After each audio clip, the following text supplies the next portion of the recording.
in the Box? Hello and welcome to episode 11 and 12 of What's in the Box. Please explain, Phil. Well, in adult industry parlance, we are double-headering it tonight. Excuse me, Dan was poorly last week, so we had to bring in a substitute. A very able substitute was Ollie Ying, who did our first episode of My Soundtrack for us. So now what we've done is we've decided that we will split our time tonight between Mank and The Killer. So episodes 11 and 12. But before we get started, though, I think we need to say a huge thank you to our listener base because we've reached a big milestone for us, haven't we, Phil? We have. We are now officially 1 year old. 90 episodes. I should have done the maths here, shouldn't I? I could have been really would have helped. It would have helped, yeah. I'll just say lots of hours. Many more plays than I thought would have been possible. And I think we've met some truly talented people along the way and made some really good friends. Completely agree. And here's to an even bigger second year. Absolutely. We can take the nappies off. Well, just off us, really. I am just learning to walk. So, yeah, that's good with me. I think the thing for year two, obviously, if you've not seen already, we've just launched a new series called Excluded, which looks at the darker side of social media. And Chris Cook, who is our first guest, I've been telling Dan, I'm just so happy with how that episode came out. So it was a really good one to record. Really enjoyed it. If you've got about 46 minutes to spare, then dip in or watch as much as you can or you want to. But yeah, so thank you to everybody, to our constant listener, for being so generous with your time. We truly appreciate it. Thank you. Love you. Thank you. So in age-old fashion, I am Jack's complete lack of caring about Mank. And opposite me is the man, the legend, the myth, who actually finished Mank. Dan, take it away, baby. Yeah, there's another reason why we've molded episode 12 and 13, whichever they are. Oh, I give up. I've not been well. We'll put these two episodes together is because there's not much going to be said about Mank. I was disappointed that it wasn't a documentary about the Manchester music scene. I think I would have spent a lot longer watching if it had been. I wanted to get through it. It's something I hadn't watched. And hold my hands up, I hadn't watched Mank. Me too. I hadn't been that taken to watching it. No. And I'm not gonna lie, it was a long slog. Yeah. But I'm glad I did it. I need a badge or an award trophy. Yeah.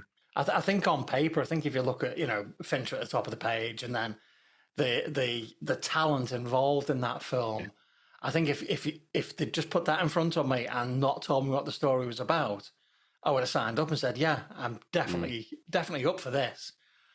But my problem with it is I just didn't care about the subject. Well, that's it. I mean, the subject, actually, again, if you put that on paper, I'd be like, actually, I'm really interested to see that. So Mank is the story of the scriptwriter behind what's claimed to be the greatest film of all time by Orson Welles, Citizen Kane. Yeah. I turned off in my head halfway through Citizen Kane. Mank was better than Citizen Kane, in my opinion. The irony of it. But it's a long film where not a great deal happens. It's an interesting character piece. I mean, Gary Oldman as Mank is just superb. But Gary Oldman, I texted you whilst I was watching the film and said to you, Gary Oldman, in my opinion, is one of the greatest actors of a generation. Oh, totally. And completely unknown or he hasn't got the awards to show for it because I think he's absolutely superb. He does justice to this role. It's fantastic. The negatives for me are probably it's the script, which is Fincher's dad. I didn't know that till you told me. Yeah, he wrote the original screenplay for it back in the late 90s, I think, because he passed. I think it was the early 2000s, because it was originally going to be shot at the time when they shot Panic Room. Right. Yeah. Okay, that's But obviously interesting. that got put on hold, and it's, I don't know. I think I would much rather watch Panic Room than this. Yes, I would completely agree. Yeah. The script it's well written, but my God, there's a lot in it. Yeah. There's a lot of word going on, a lot of words, Lots of a lot of words. word. There's lots of words. There's lots of exposition. It's just it's a bit too weighty, and I think the film loses itself in some of the monologuing or even dialoguing that goes on. Yeah. And at points, I tended to think, I just want to get to the next bit of the story now. Yeah. It's beautifully shot. That is the one thing that I just thought was fantastic. And again, I texted you and said the audio is really, it's something very special in that because it is recorded mono and then switched into, like you said, a 5.1 Then mixed mix. into the 5.1 from mono. Yeah. But I love that fact. And the film as it opens, I just thought this is a great homage to Citizen Kane. The grain of the shot, the angles of the camera, the score opening is very Bernard Herrmann. And when I found out that it was Trent Reznor and Atticus Ross, I was like, what? You're joking. Yeah. There was no keyboards in it. Well, they rose to the challenge there, didn't they? Because they were told that they could only use period correct instruments for the score. Which is fantastic because it works so well. It is, in some ways, the film in that respect works as a homage to Citizen Kane, which I think is a clever little nod. Obviously, it's the basis of it.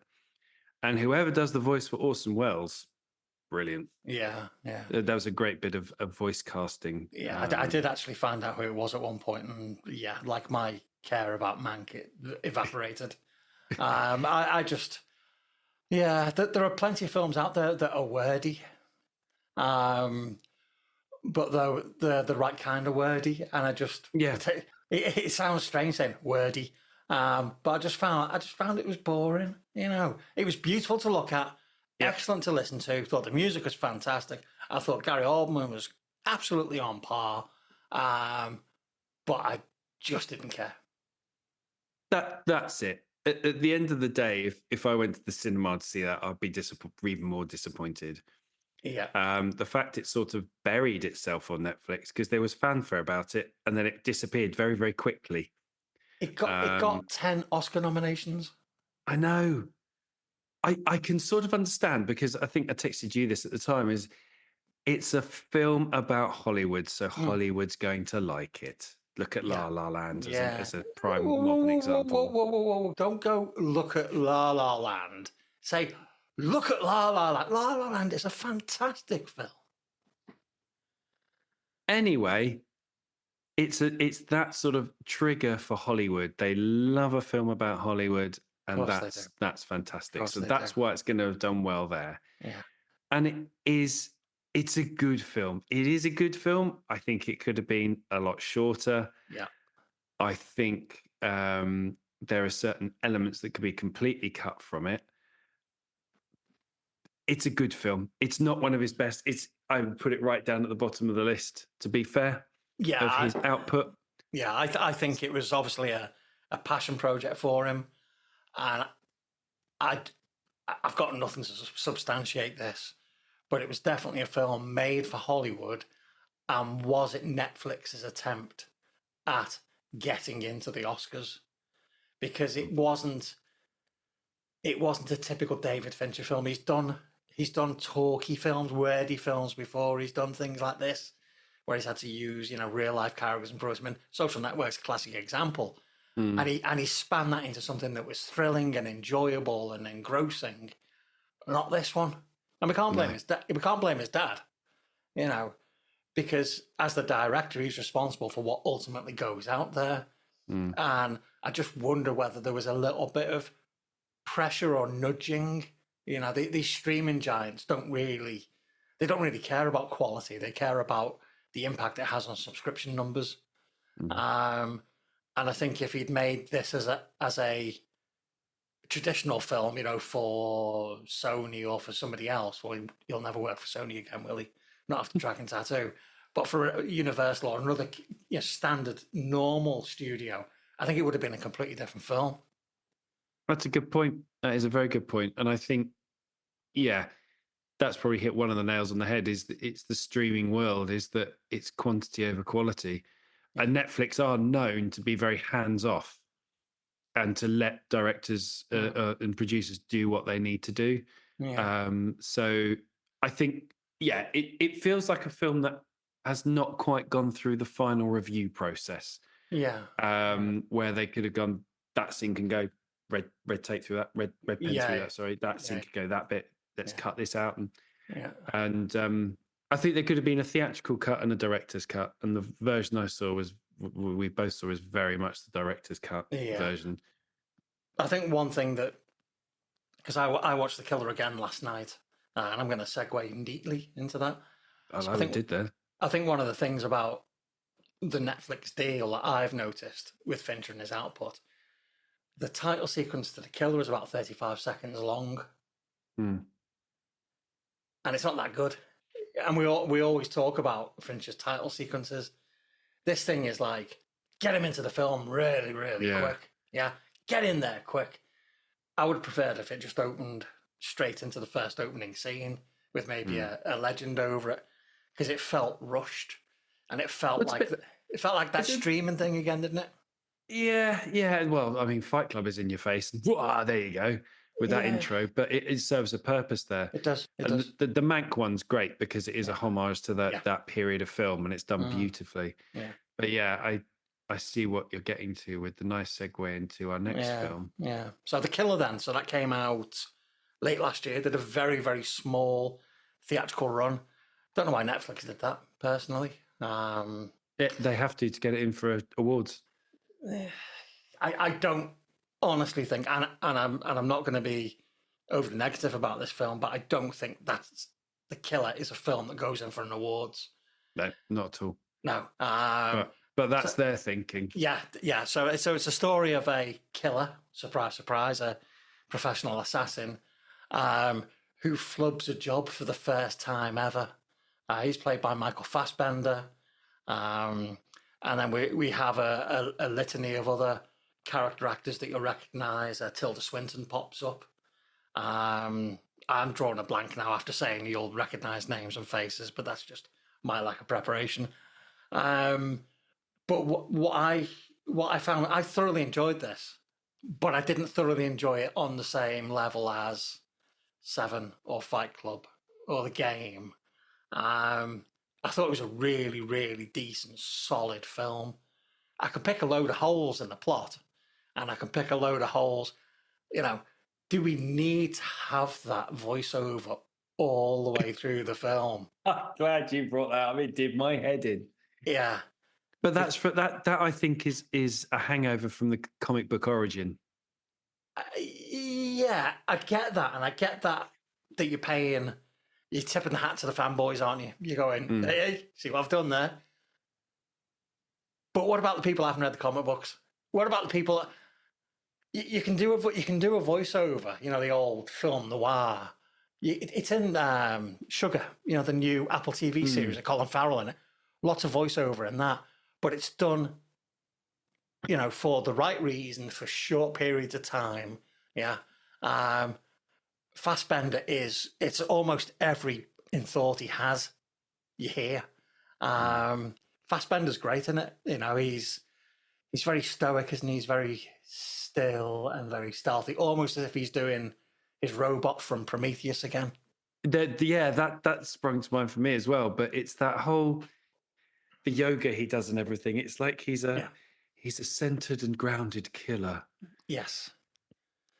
He needs that lack of emotion and that sense of absolute centered calm to be able to do what he does to the level he does. Yeah, but that then doesn't tally with the fact that he flubs the hit. No, because if you look at the preparation that he does in that opening scene to be ready to do that, that one shot, it would have been a no-brainer. You know, it didn't look that far. It didn't look that complicated. And he's always talking about anticipation and stick to the plan. And I don't think he did that. I've not checked this out, but allegedly Fassbender doesn't blink in the film once. Oh yeah, I've read this as well. I don't know where that's come from. Like, I'm not going to sit through it again to just go, But is he going why? to blink? But why? You know, you're doing your character building and you're going, well, he might have a slight limp from when he was shot in the left leg. No, my guy's not going to blink for 120 minutes. You're thinking, what? Well, I get the point of that. You know, in that split second of eye closure, something could happen. So he needs to be completely on at all times. But what human doesn't blink? I'm going to blink more and more now that I'm talking about. As soon as you say blink, you're like, oh, yeah. Yeah, but and again, this isn't. Take those small niggles out of it. Look at it as a thriller. It is well constructed. It's functional and it's entertaining. But then when you start to drill down, you think, oh, what's with the no blinking stuff? You know, if he was that switched on, he would have known not to go home. There's all these little things which his monologue says, don't do this, don't do that. And then he goes and does them. Yeah. Yeah. Which I found a little bit annoying. And that's why it's not one of Fincher's better films, in my opinion. Yeah, there's elements that are really Fincher that hark back. So some of the sound design, there's one bit where he gets the taxi to park under the freeway, and the sound of that, and then he shoots him through the head and then walks off. And the sound design around all that and bits where he's in rooms and things, it just completely reminded me of Seven and Fight Club. Yeah. And bits of Panic Room. It's very, very cleverly done. Yeah. But yeah, I just and the one set piece fight, physical fight, with the Floridian, that's hardcore. That is choreographed. Thank you. Nth degree. Thank you for bringing that up, because that is, correct me if I'm wrong, but that's the first true fight scene that Fincher's done. Fight Club was all about fisticuffs and, you know, very close proximity to each other. That's his first proper extended fight scene, and I thought it was brilliant. I thought that was a real highlight, really.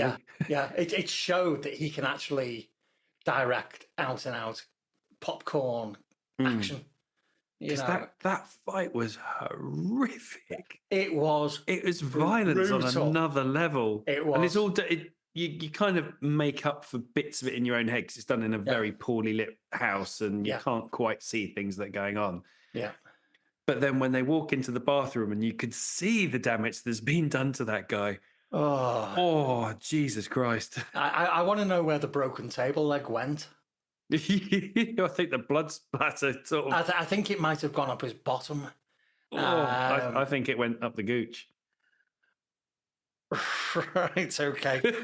let me just Google what that word means. Oh, my sweet suffering Jesus, it went there.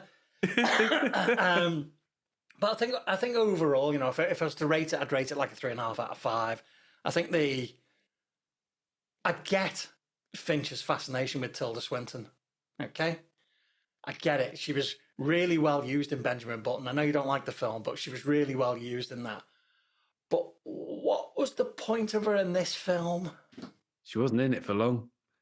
It wasn't the fact that she wasn't in it for long. Her character did nothing in the film. No. She drank a flight of whiskies and then died.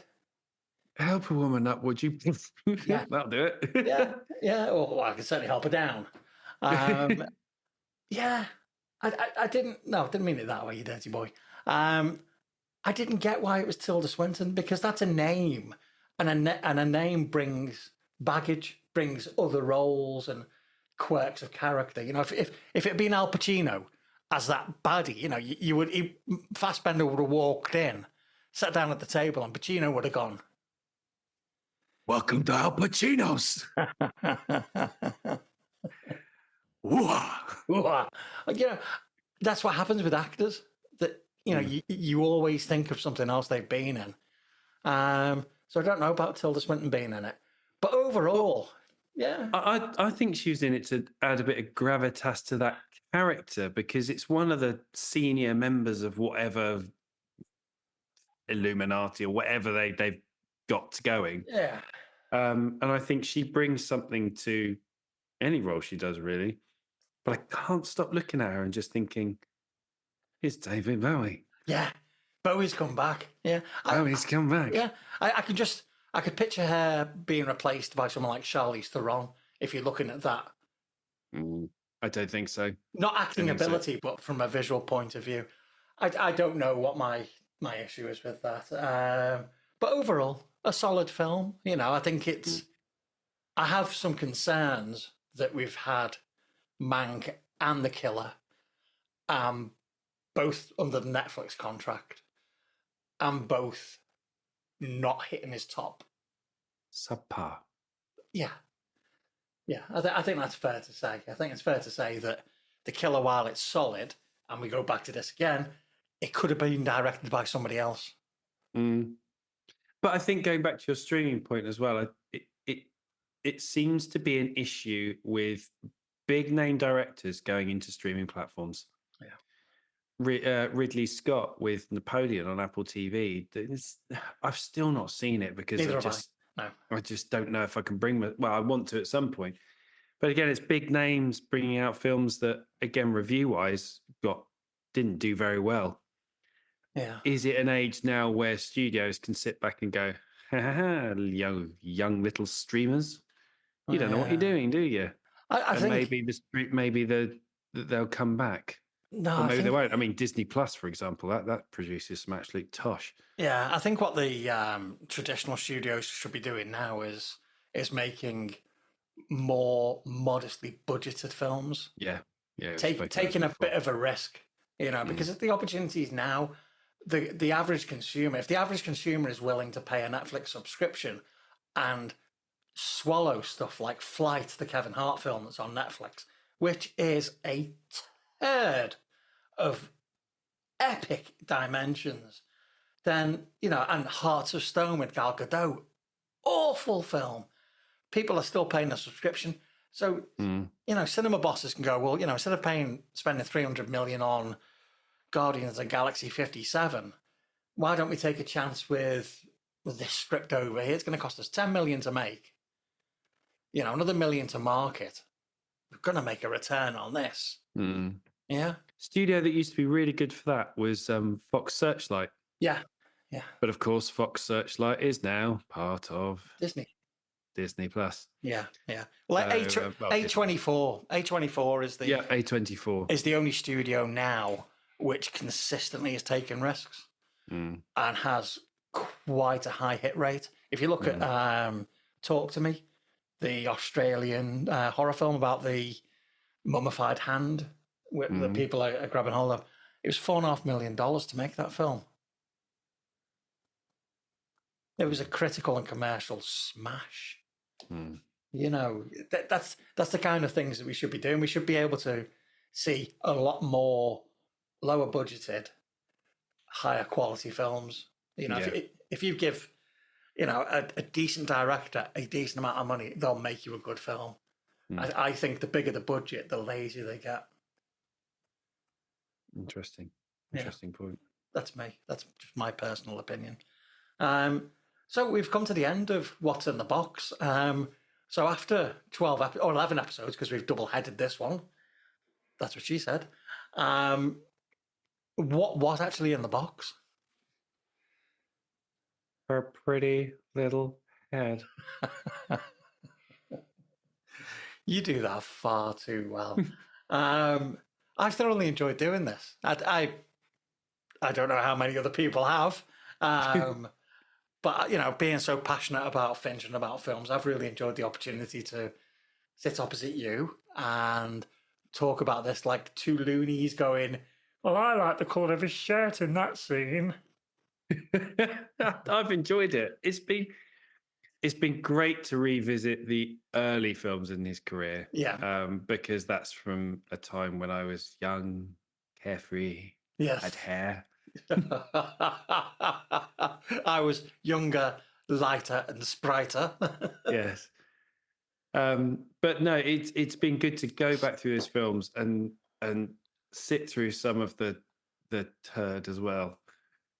Yeah. Benjamin's Button. Oh, Yeah, yeah, it's. uh, I don't think it's much of a film to be proud of personally. You know, no. I enjoyed it more watching it this time round, but it's still not a terribly good film. But So for out of them all, what's your number one Fincher film? you can ask me that. Yeah, we should have prepped that shit. No, I know the answer. The answer's Seven, and I will say that every time I'm asked because of its cinematic impact and its cultural impact, as well as the fact it was a damn good, bloody good film. Yeah. You know, the opening credits have been copied 1,000 times since that came out. John Doe's been copied 1,000 times. Yeah, the Brad Pitt and Morgan Freeman are Danny Glover and Mel Gibson. You know, it is just a bastardization of Lethal Weapon, which is a bastardization of the Three Stooges and Abbott and Costello. Yeah, it's all derivative, but what Seven did that set itself aside was just, it's a beautiful film to watch and to listen to. And I just think it had a really deep cultural impact. What's yours? Oh God, you see, I have a Trident. No, you're not allowed a Trident. You're only allowed one. Because if you'd said that to me, I would have given you three. No, one.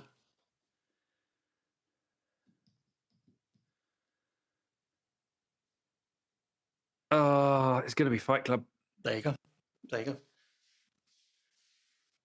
You see, my juggle is Seven, Fight Club, and Panic Room. Those three, and it changes. Yeah. But Fight Club, if I've got my fingers in a vice and you're turning it, Yeah. I'll scream Fight Club.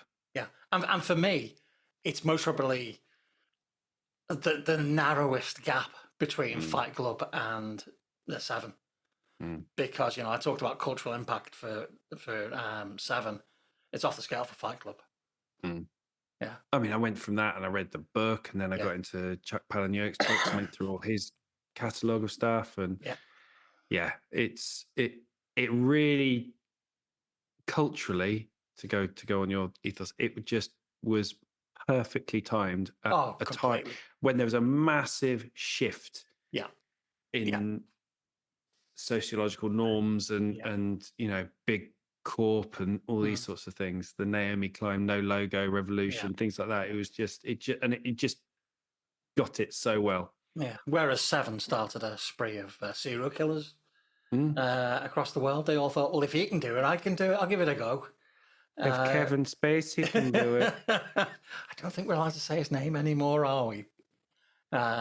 Even though he was found not guilty, I think he's still a pariah. No. Unless he does any more of his Frank Underwood videos. Oh, I really hope he does. Oh, I love them. What is he doing? Yeah. So, flick the table around. Then, what is your least favourite Fincher film? Benjamin's Button. Wow. Mine's got to be Mank.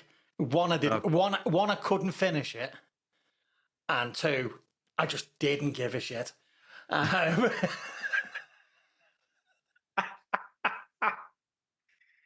Yeah, but Benjamin Button just. Oh, come on! I don't know what it was. I just like with you with Mank. I didn't care. Yeah, it can be seen as Hollywoodized. Well, it can be seen as being a bit preachy at times as well. Yeah, you know, love is timeless.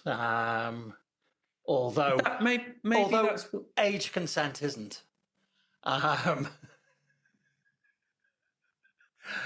Because that film sales dangerously close. We talked about that in the episode. If you start doing the maths for Benjamin Button, you start to think to yourself, friggin' hell, it's almost as bad as that Aaron Taylor Johnson and his missus. You start doing the maths there and you're going, oh, shit, that's close. Jesus. Do the maths on them too. Seriously. There goes the dog. Is the dog counting the years? No, the dog is saying his favourite film was Panic Room. Closely followed by... Oh, he stopped. Oh, no. Oh, sorry, The Social Network. I didn't catch the last syllable there. Why did you like Panic Room so much? I don't know. But there you go. Yeah, so do you think that Fincher can turn it around then? Because I don't know what he's working on now. No, nobody does. You know, there's rumours abound all over the place that he is doing Mindhunter again. He isn't doing Mindhunter again. That's what I was going to bring up. Is the latest I've heard is that's been reignited. Yeah. A new series of Mindhunter. Yeah, I think if it happens, it will happen without him. That'd be a shame. Do you know what? I think Go with the track and tattoo.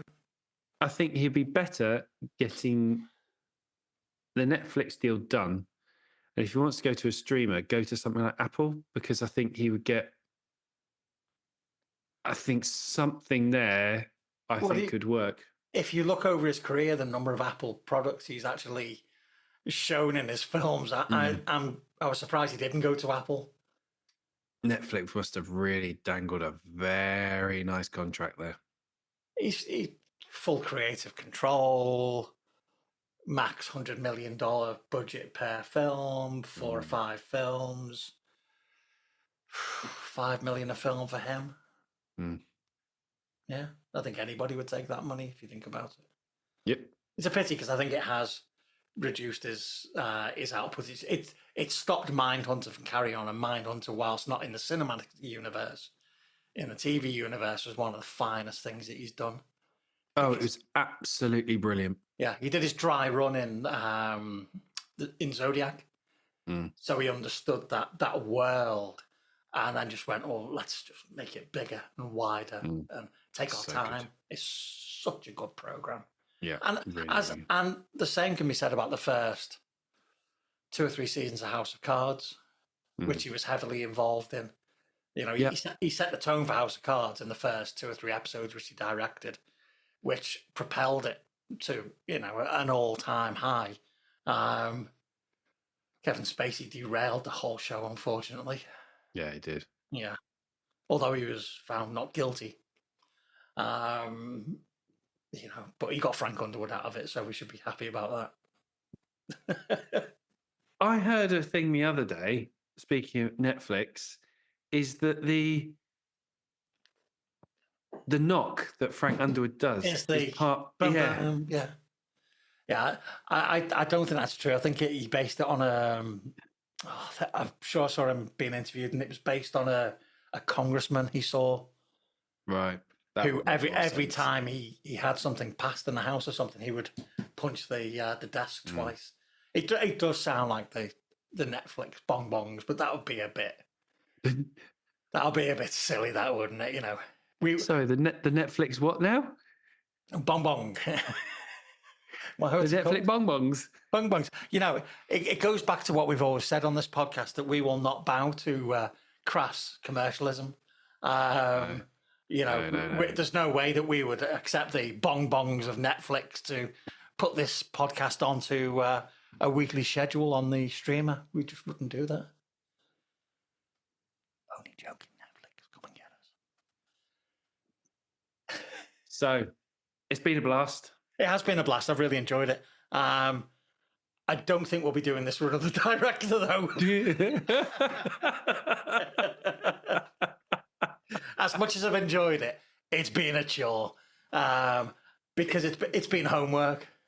Yeah, I will say that it does get to sort of at one point in the week, and I go, I don't want to watch this, but I've got to watch it. Yeah, it's not bad mouthing the films or anything like that. It's more that I like to watch a film for an enjoyment. Yeah, not watch it and go, look at the saturation there. I really like what they did with the sound design in this part. It's so clever.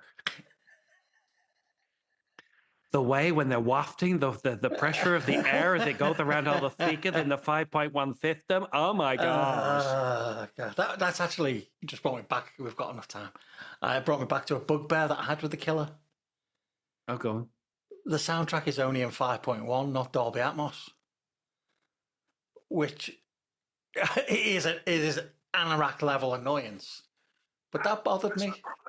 That's world problems. First world problems, yeah. But it bothered me as a movie goer. Well, I'll tell you what else bothers me then is the fact that most of it's soundtracked by the Smiths. I could do without that. Oh, I don't know. I'm not a massive Smiths fan, but No, I like them, but I don't need them, you know. yeah.